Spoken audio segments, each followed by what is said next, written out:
So as we're waiting for a few more people to come in, I want to take the time to introduce our very esteemed guest for today, Dr. Robert Hiatt, and to thank you all for coming to this presentation. Dr. Hiatt is a professor and past chair of epidemiology and biostatistics at the University of California, San Francisco. And he is the director of population science and the associate director of the UCSF Comprehensive Cancer Center. He's filled a lot of esteemed roles during his career, too many to mention here. But I will point out that he was the first deputy director of the National Cancer Institute's Division of Cancer Control and Population Sciences. And he's a past president of the American College of Epidemiology and the American Society for Preventive Oncology. His research covers areas of cancer epidemiology, health inequities, environmental health research, global health science, and implementation science. And he has a really extensive record of publications, nearing 300 papers, and consistently publishes in top epidemiology and medical journals. So we're really lucky to have him here today. He's going to be talking with us about a recent paper he's published in Cancer Epidemiology, Biomarkers and Prevention, describing breast cancer as a complex system. There's a link to this paper that we've provided on the CSD seminar website, and we're also happy to chat it here. I just want to point out too that after the end of this talk at 1:30, there will be a meeting with Robert Hiatt and the graduate students. And so we'll be posting the link to that graduate student discussion group at the end of this seminar around 1:30 or so. Be on the lookout for that as well. Over to Dr. Robert Hiatt. Good. Can everybody hear me? I hope that's true. Okay, good. Thumbs up. So this is what I look like. And then I'm going to get started on my my presentation, but I want to thank Maria and the center for inviting me. I have a story to tell you today, and it's going to be about my exploration of breast cancer as a complex system, and trying to think of it as a model system to take into account its many different variables that influence it. And this has evolved over time for me. So what I'm going to tell you is a story that has some chronology to it, and the basis of it is very similar to the work that Maria has been doing on adverse childhood experiences and onset of puberty. So let me get started with my presentation.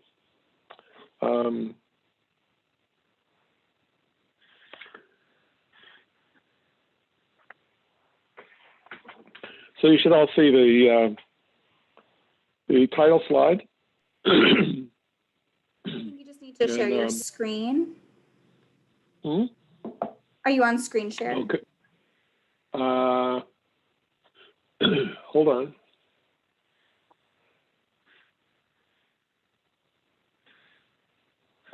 I'm not yet, so let's see. It's not coming up like it usually does.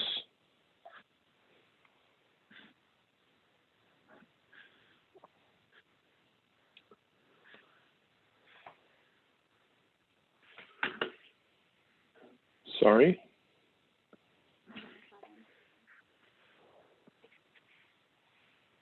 Okay, I'm going to get out of that so I can see where it is. Here we are, sharing screen, share, and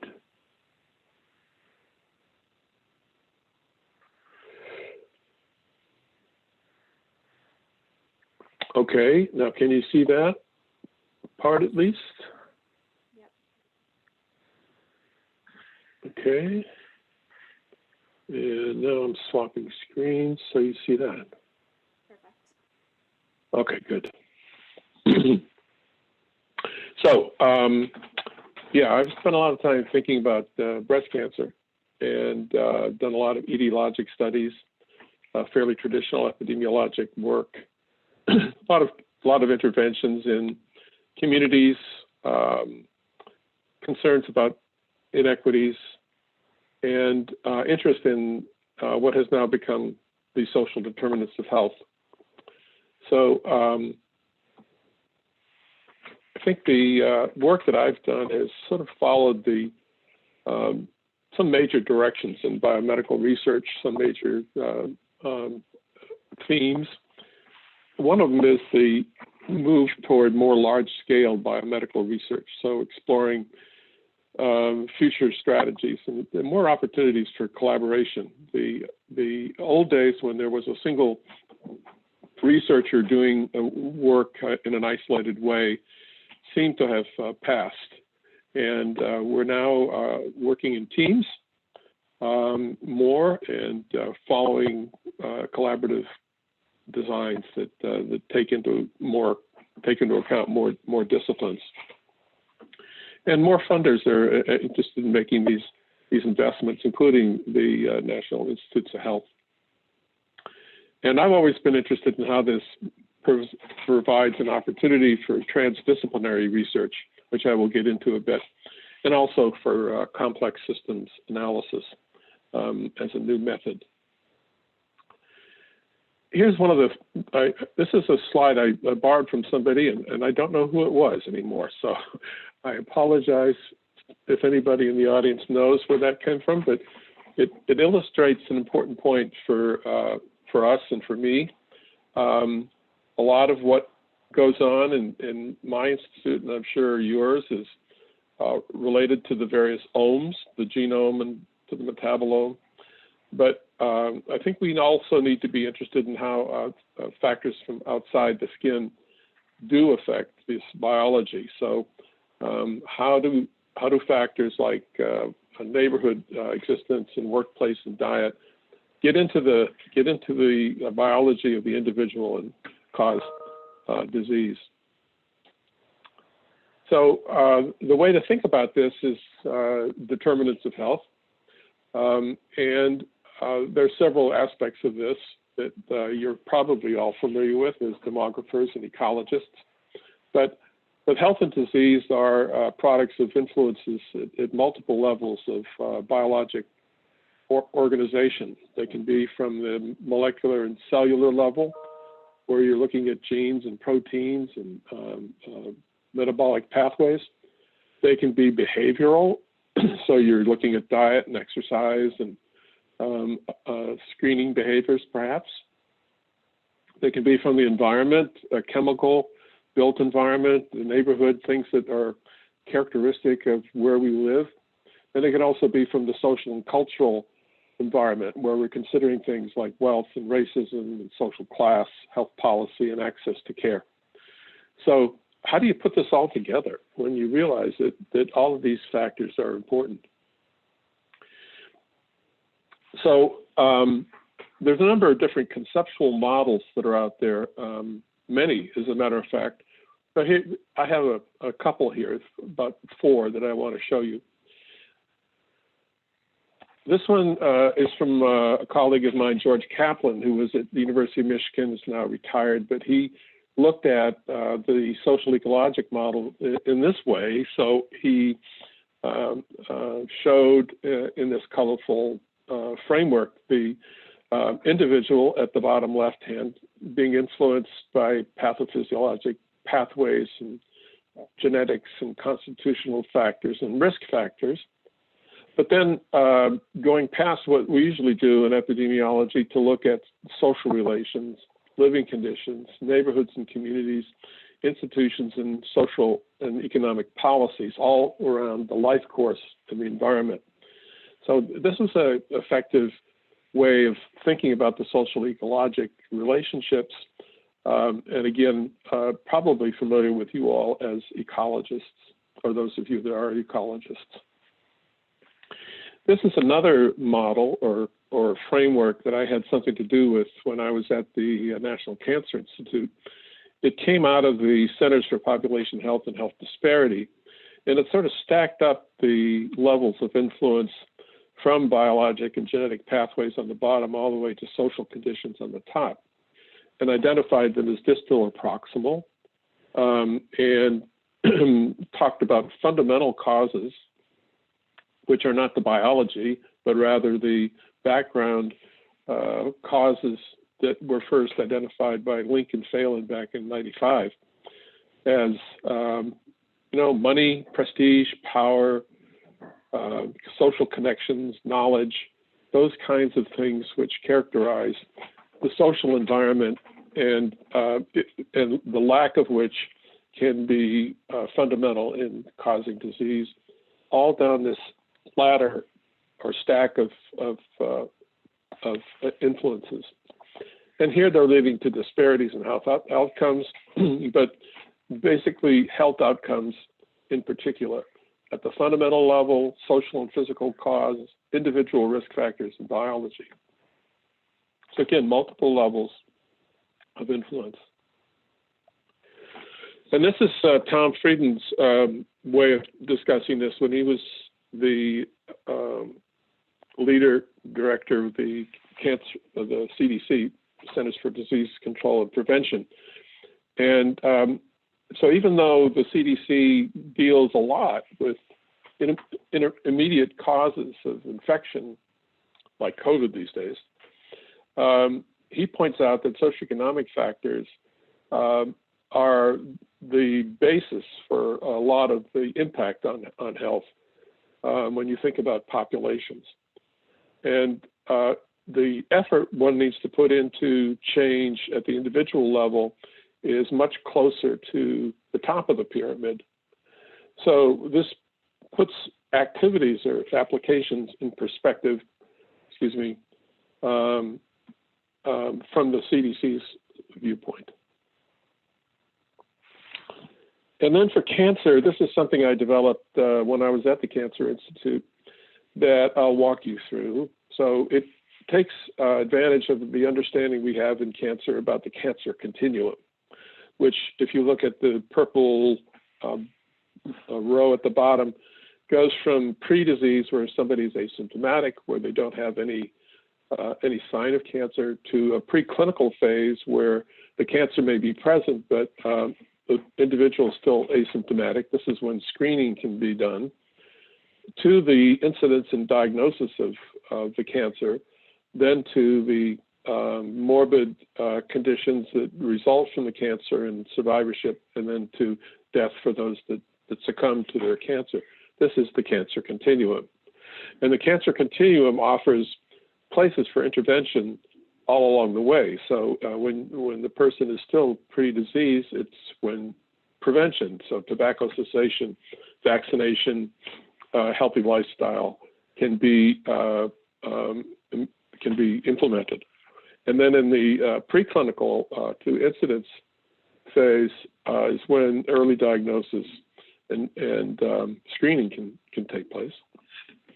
And then after incidence, of course, different types of treatment, and then quality of life issues are important for interventions at this point.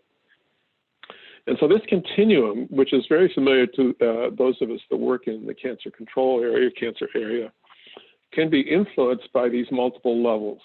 Now here I've only put 4, but I'm talking about social determinants, the healthcare system, and behavioral and psychological factors, and biology, and they influence the cancer continuum at each stage.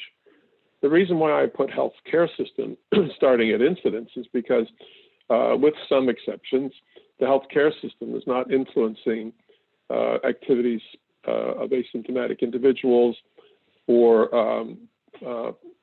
during the preclinical phase, but the big impact is going to be on treatment and follow-up.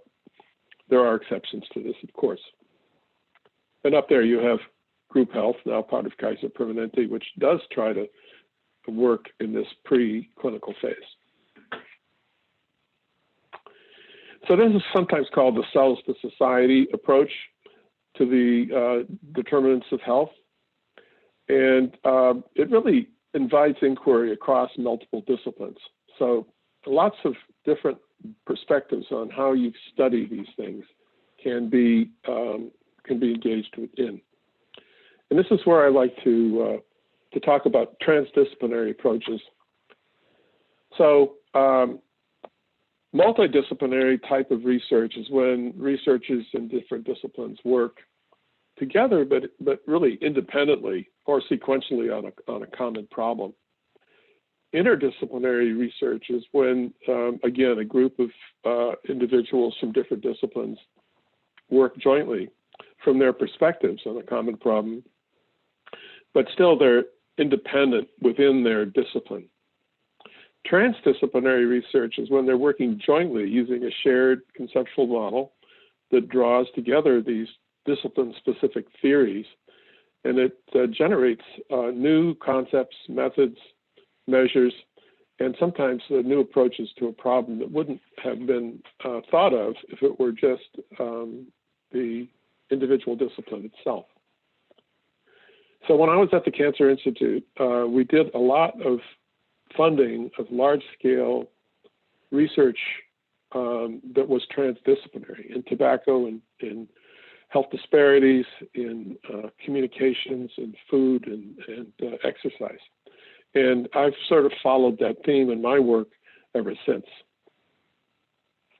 Here's a neat way to think about these different types of interdisciplinary or multidisciplinary research. So if you're just doing it by yourself, which, as I say, is not so common these days, you can think of it as one piece of fruit. If you're thinking about how multidisciplinary research works, where it's independent, sequential, and there's some exchange, you can think about it as a basket of different types of fruit, each piece of fruit representing a discipline.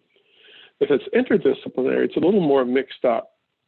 So it's interactive, there's partnerships, there's exchange, but you can still make out the separate types of fruit, the separate disciplines. When you get to transdisciplinary, you're dealing with a smoothie, okay? And no longer can you taste or see the independent pieces of fruit that join into it, and it creates something which is new, which generates a new taste, which generates a new vocabulary, if you will. So that's a way to remember these different types of multidisciplinary research.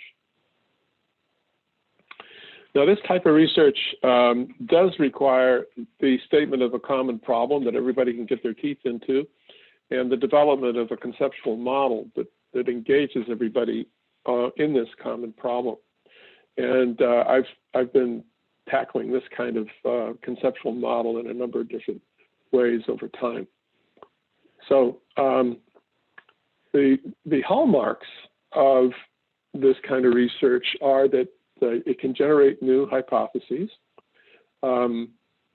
It's integrative, of bringing different conceptual frameworks together, analyzing particular problems, and it can generate novel methodologic and empirical analyses, ultimately producing evidence-based recommendations for decision-making and policy applications.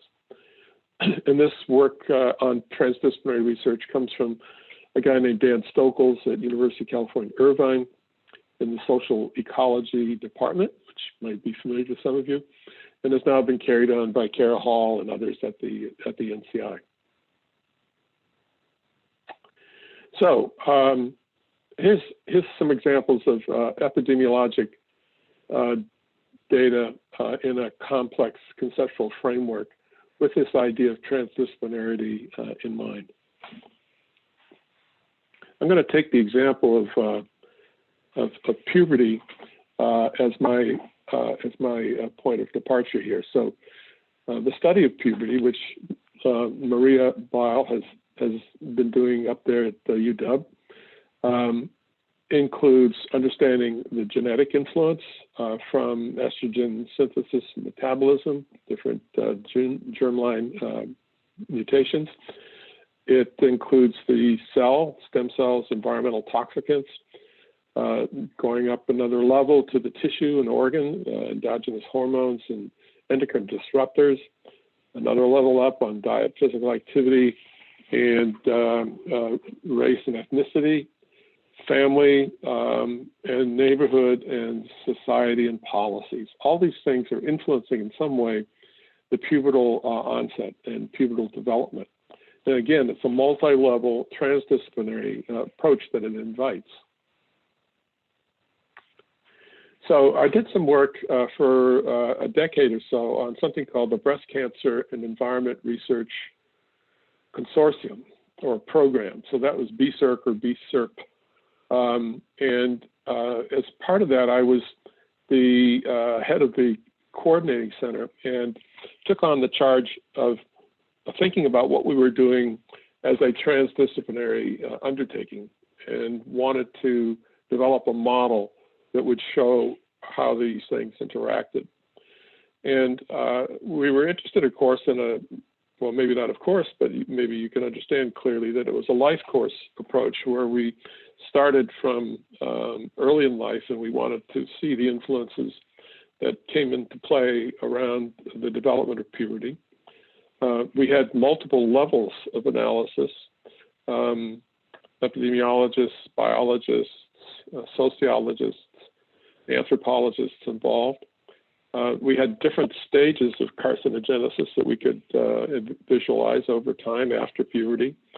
And the model that we developed, we wanted to be able to incorporate the aims of the many different investigators and collaborators that we had on the program. So how do you demonstrate different hypotheses for these different individuals, and what predictive value might the model have? The life course approach, in our case, since we were looking at puberty and how the onset of puberty might affect adult disease, breast cancer, can be categorized as prenatal, early childhood, puberty, adult prior to the first pregnancy, menopause, and postmenopause. So thinking about influences all along the life course and how they're different and how they're important. And again, thinking about different levels of analysis from the gene, from cells to society. So this is a sketch that we put together early on to demonstrate this life course multi-level scenario. So what you're looking at now is a social ecologic model at each level of life course development and some sort of parallel development of carcinogenesis from normal asymptomatic up through development of cancer and metastases. And at each level, you have some sort of multi-level separation of activities from genes to society, from cells to society, so that you could develop a hypothesis. Here's an example. So we were looking at exogenous environmental factors, endocrine disruptors in particular, that had hormonal activity. And we were curious to know how exposure to these endocrine disruptors influence puberty, and in turn hypothesizing how the influence on puberty could influence breast carcinogenesis in adults. So we needed measures of suspected environmental agents. We measured the age of initial breast and pubic hair development, and we measured the age of menarche. And so with this model, it looks sort of like this. So if you start early in childhood, where there's exposure to these endocrine disruptors from the environment, from plastics and cosmetics and other sources. Then at the next stage, there's an influence on tissue and hormonal development at the prepubertal stage. Then it influences the onset of puberty and the onset of menarche. And the earlier the onset of menarche, the higher the risk of developing breast cancer through some sort of mechanism related to tissues and organs at that level, and then into the carcinogenic process. So this overall sort of framework allowed us as a group to sort of think about where we fit in this collaborative arrangement in terms of stage of life, in terms of the socially ecologic model, and in terms of any particular hypotheses that we had. So we used this for a number of years. It got into a Institute of Medicine report on breast cancer and the environment, but it wasn't exactly what I wanted. We then got some additional funding to look at another type of model. Let's call this the Paradigm 1 conceptual model.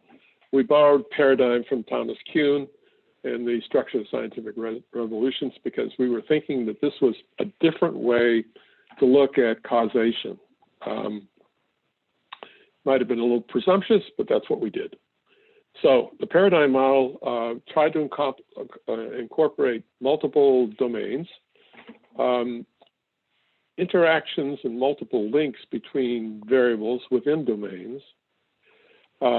It focused, in this case, in early development on postmenopausal breast cancer because that was the most common and also where the most data was.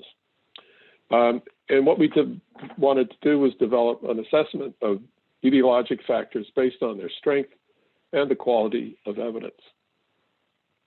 So this is what we did. So the box, the gray box in the middle there, or in the middle of the screen, is the outcome, so postmenopausal breast cancer. One domain was the biologic domain, and in that we looked at factors like breast density, height, age of menarche, genes, age itself, genotoxins, and vitamin D. And they all had a relationship to breast cancer or to other factors within the biologic domain that were characterized by thin or thick arrows, depending upon the strength of the association, relative risk or hazard ratio. And the other factor was the quality of the data. So solid lines for strong evidence and dotted lines if it wasn't so clear. And then we added environmental factors like endocrine disruptors, sleep disturbance, radiation. And then we added social and cultural factors like race and ethnicity, and education and income and occupation, and how these things influenced the other factors like sleep disturbance and environmental tobacco exposures and age of menarche and so forth. And then finally, we added behavioral factors like use of hormone replacement therapy, alcohol, physical activity, and things that led to obesity. And again, for each one of these, we characterized their relationship to breast cancer according to both the quality of the data and the strength of the data. So this is what's called a spaghetti plot because of obvious reasons. And looking at it, standing back and looking at it, you can say, whoa, this is really complicated. And how are we going to make sense of all this? One thing we did was create this as a dynamic model that we could put online. And if you ran your cursor over any of these arrows, the model would show you what literature was used to back up this relationship. So we had 2 or 3 of the best papers we could find illustrating the relationships all along the way. And what this does is tell the observer where the data is weak or where it's missing or what factors are not included. So for a researcher, you may get ideas about what to study next or where to strengthen the data. And for a lay person, you certainly get the idea that breast cancer is not caused by one thing. The cause of breast cancer is not a viable concept. And for the policymaker, it helps to understand where the levers of public health action might come. So this was published in 2014 in Cancer Epidemiology, Biomarkers and Prevention. And I show you this not only so you can write down the PMID if you wish, but also to look at the multiple people involved. So we had modelers, statisticians, geneticists, community advocates, sociologists, neighborhood and built environment folks, anthropologists, epidemiologists in nutrition, clinicians, basic biologists, breast cancer biologists, environmental epidemiologists, social epidemiologists, and so forth. So everybody had an idea about what caused breast cancer. And the work of putting this model together was to get everybody talking the same language and using the same words and somehow blending their ideas so that we work together to come up with a more complete view of where particular etiologic factors came into play. Now, so that sat for a while. And then we got some more funding to do an enhancement of that model. I'm just looking up to see the time here. I think we've gone about a half an hour, and we have another 15 minutes or so. So this is a paradigm model, and paradigm 2 model, I mean. And what we were charged with doing by the funder in this case was come up with more recent systematic reviews, somehow including animal data in the environmental chemical sphere, and including premenopausal breast cancer. So these were all, especially the last two, were big challenges. So we got together again, and I'll show you the group that collaborated on this one, but I want to stop here and actually show you the online model that resulted from the Paradigm 2 undertaking. This is the website.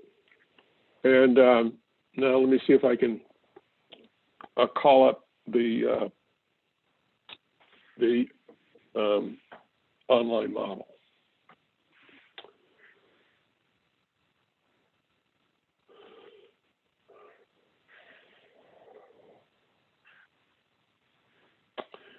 So I'm going to go to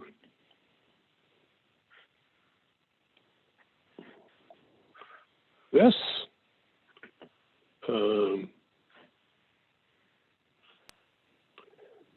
So I hope people can see that.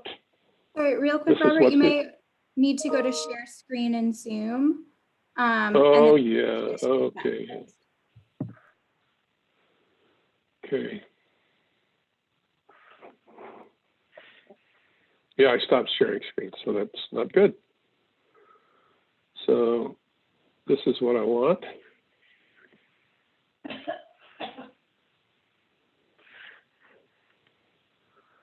So how's that? Can you see the website? Seeing your slides, but I'm not seeing the website. Okay.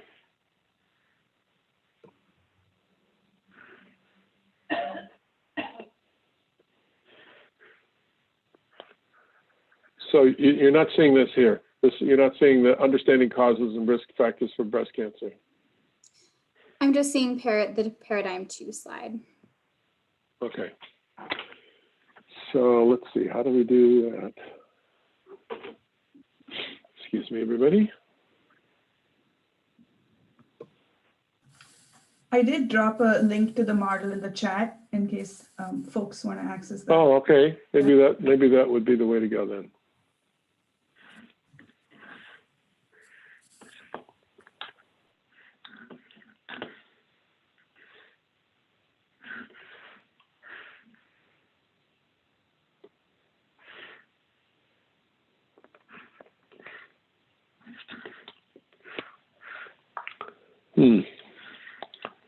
So I'm looking for where I can get into the chat here. Not seeing it just now. It looks like now we're seeing your screen with the website up. Oh, okay, good. All right. So this is, if you go on that URL, you come to this screen, and then you click on Explore the Model, and you get this. So in the middle of this circle is breast cancer incidence. Around the circle, you get these 4 domains. So environmental, biologic, behavioral, and sociologic. And they all have relationships to breast cancer or to something else. So if you were to, for instance, click on height, it would show that the height has a direct influence, but genetics also influences height, and income does. So these are not strong relationships, but yet they exist. So let's back out and look at maybe all the biologic factors. So, or maybe all the behavioral factors, or maybe all the physical factors. And then you can also look at the places where the data is the strongest, or where there's modest relationships, or where the data is of high quality, in this case, or other factors. So what I'm trying to say is this model, you can play with it to your heart's delight, but it shows you relationships of all these factors. There's 96 in here, and their relationships to breast cancer or to something else in the pathway. And if you run your cursor over them, you get up in the upper right-hand corner the literature that supports it. So if you're doing a study where you want to see the relationship of genetics to, say, obesity, you can go to this article or these 2 articles in Nature that back this up, and so forth. So this was our most recent conceptual model. And as I say, it's online and it's available to be explored by interested students, by interested researchers, or the lay public. And again, it helps with explaining things to the public when you're teaching and trying to explain the complexity of this particular cancer as well as other cancers. So I'm going to go back to the other to my talk.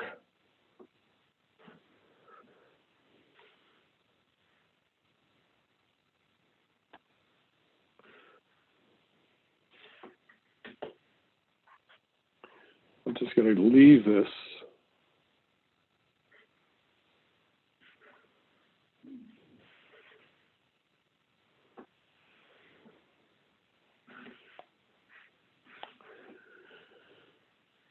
So, are you seeing this screen again? I hope. Not your PowerPoint, just your main desktop. There we go. Now we're seeing the PowerPoint. Okay, good. Okay. So, this was published just last year, again in CEBP. And then we took the next step.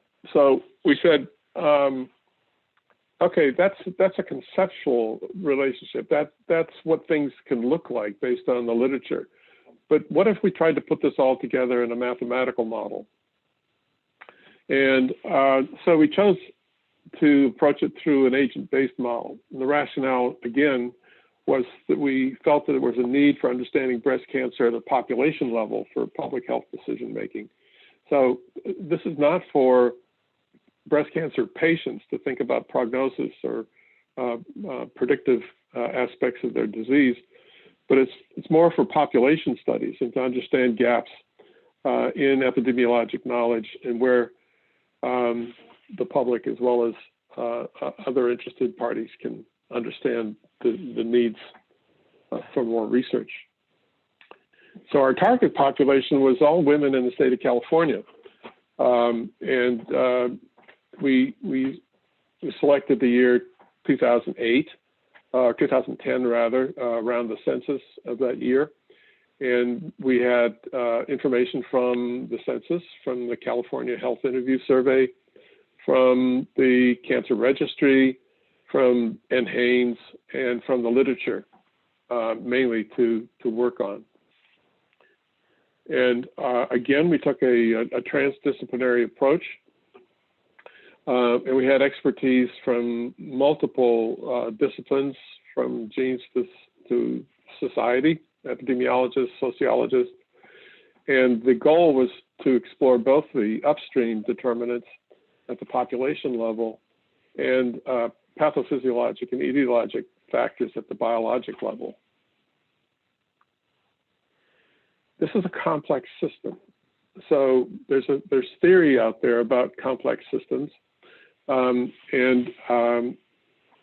it supports scientific exploration more than what we usually do in epidemiology with hazards models and regressions. It goes beyond these additive models and more of a reductionist approach, and tries to understand breast cancer or any other complex disease as a system.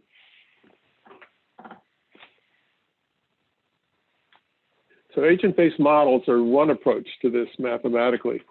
And they're sort of neat because they consist of a bunch of agents, in this case women, that are all different from each other, women in California. And they can interact and change over time in response to other agents or environmental exposures that produce observations. And one might not expect to understand these just from looking at the individual agent themselves. So it gives you much more potential for understanding the complexity of the interrelationships of, in this case, individual women. So what we did was develop a sort of a biologic model that started with an understanding of breast disease from dense breast tissue, which is where most of the action is, through a series of transformations that the cells go through, to the development. Some cells get removed at breastfeeding and for other reasons, and some cells then develop into malignant tissue and become detected and become cancers. So at each stage of transformation, tissue is acted upon by some process of cell division, removal, and transformation that gets it to the next stage. And different classes of damage can occur at these different stages. This was the basic model. And then we were able to duplicate the actual age-specific incidence in California pretty well, which is the green line from California data. The steps are different age groups with our model. So this was a measure of success, that we were able to create a model with a bunch of different variables in it that reflected the biology, like age of menarche, age of first pregnancy, menopause, breastfeeding, number of children. These are all reproductive factors that influence estrogen metabolism, to create this age-specific distribution, showing that we had pretty closely linked it to the California population. And then we are able to take this model and look individually at different factors like BRCA1, polygenic risk scores, where we're putting together multiple genes, SNPs, obesity, hormone replacement, oral contraceptives, breastfeeding, alcohol, smoking, chemical exposures, and screening. And we've studied each one of these factors in this model to see its impact on the overall age-specific incidence of breast cancer. And we put this together in a paper, which is now under review. And once again, we have statisticians, social epidemiologists, epidemiologists interested in breast cancer density, breast cancer biology, genetics, administrative support, community activists or advocates, toxicologists from the EPA, a social epidemiologist, modelers, statisticians, toxicologists, and more modelers. So we all had to get together. This is a different group. And we had to decide about how we were going to do this, what were the influences, how to construct this model. And it's very hard, but very rewarding to put together groups like this and work on a complex problem together. And these models are always works in progress. So they're one of the disadvantages or advantages, depending upon your perspective, is that they're never done. You can always think about something else that you'd like to do with them. And what we're planning to do now with this model is to look at different external influences on the development of tissue and the carcinogenic process, even looking at income levels. So in the example we're going to choose with David Rakoff is the effects of income shock, so-called, and the earned income tax credit, which for disadvantaged individuals provides a big bolus of income at periodic times. And we can study how these periodic influences on income then work downstream to influence these other factors. We can also look at obesity at different times in life and potential interventions, pre-pubertal, childbirth, adult life, and then the postmenopausal period.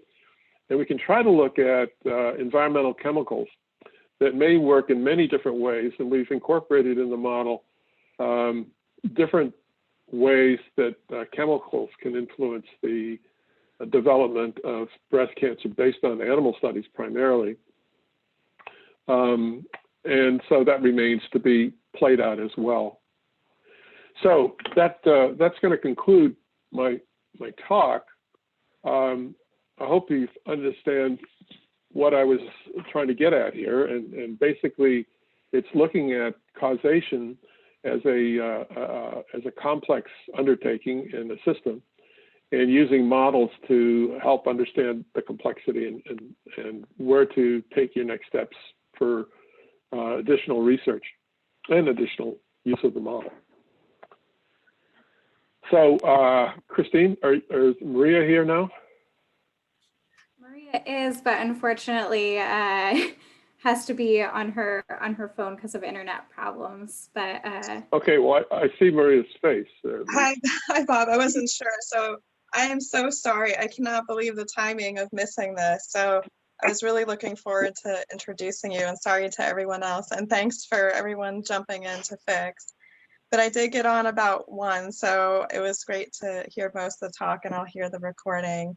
So unfortunately on the phone, I really can't see the questions. It would be really hard. So I think people are going to still help with moderating questions. Yeah, I see people working on that, and I'm just glad that it happened to you, Maria, not me. So I swear it's the first time. I know nobody can believe that that's true, but it is. It's neighborhood wide. I'm learning because my kids are supposed to be in Zoom school right now, and everything's gone to pot. Okay, so I'm gonna leave this, and we're gonna open up the other website, I think, for questions. So yeah, if you could stop sharing your screen, that'd be great. This is Sarah, okay, director of the center. And we have a couple people in queue, and we will invite Kieran Blakey to ask his question, which he also posted online.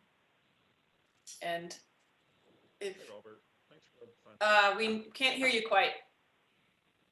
Can you hear me okay now? Maybe it could be louder. I can. Better. Is it better now? Not really. I'm not hearing it. I'm gonna read your question, and then hopefully Bob will answer. So thanks for the talk. And do you know if there are any plans to continue this work, incorporating and updating the diagram with new research? I'm particularly interested in social equity and wonder where neighborhood segregation and environmental exposures play into this model. Yeah, so the answer is yes. We plan to extend it. I mentioned both the chemical exposures and the social factor of income. But the model will allow us to look at inequities by race and ethnicity, and by income and by education, and look at the interplay of chemical exposures to these social factors. One of the problems that we currently face is the human data on chemical exposures and their impact on breast cancer is not very, well, I won't say strong, but it's very difficult to study because a lot of the chemical exposures from endocrine disrupting chemicals are transient or might occur very early in life. And so standard epidemiologic studies aren't available. So we have to make assumptions based on animal phenomena to create pathways that we think are reasonable, maybe do sensitivity analyses so we can see the range of possible impacts. So yes, I think to state the answer briefly, we hope that to be able to use the model. It'll take more proposal writing and funding, but we hope to use the model for those kinds of questions. Kieran says thanks. So Asia Sutton, maybe she can get on and ask her question. Yeah, sure. So I'm wondering if you are interested in spatial variation and accounting for that in your model, and also whether or not, if so, whether or not you're going to be assessing geographic levels smaller than the state level, because I know that at this point you are looking at California-wide data. Yeah. So what we did actually was embed differences between rural and urban counties. We haven't gotten to a point where we can look at neighborhoods per se, but we do have people in our group, as you may know, who are looking at neighborhood influences. Scarlett Gomez and Salma Sharif Marco are examples. And so we're doing other work that includes neighborhood. The model needs to be refined further to get down to neighborhood level influences, I think, in the way you're talking about it. Thank you. Yeah. Thanks for the question, Aja. So Kristen Miller is next. Are there any plans? Oh, sorry, Kristen, you can ask your question.